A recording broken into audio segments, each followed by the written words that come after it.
రావాలనుకుంటున్నారు సీఎంగా? జగనే రావాలి. జగన్ గారే రావాలి. ఎందుకని జగన్ గారే రావాలనుకుంటున్నారు? ఇప్పుడు ఏంటంటే అందరికి బాగానే చేస్తుండ ఆయన. పథకాలు ఇస్తున్నారా మీకేమైనా? మా ఇంటానికి 3000 పింఛన్ వస్తుందమ్మా. కాకపోతే బియ్యం కార్డు రాలేదు. కానీ వీళ్ళంతా మధ్యలో వాళ్ళంతా ఆయన ఏం చెప్తాడు, ఇప్పుడు నీకు పని అప్పు చెప్పాడు, ఇప్పుడు నువ్వు వచ్చిన పని చేసుకుని పోతేనే నీకు జీవితం ఇచ్చేది.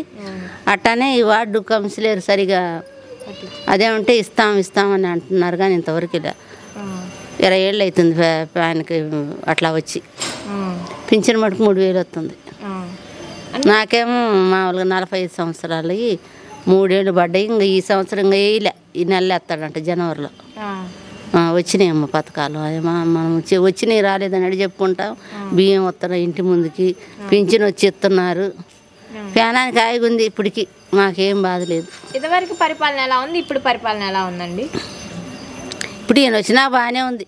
బాగానే ఉంది అంటే వాలంటీర్స్ వల్ల ఎటువంటి ఉపయోగం లేదు అని చెప్పి అంటున్నారు, నిజమేనా? వారంట్లు బాగానే చేస్తుంది. మళ్ళీ అబద్ధం ఎందుకు?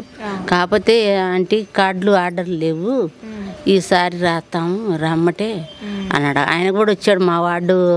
ఆయన కూడా వచ్చినప్పుడు రాపిస్తాలే అమ్మ ఈసారి. లైన్కి వస్తారు కదా అప్పుడప్పుడు, సంవత్సరంలో 2-3 సార్లు వస్తారుగా.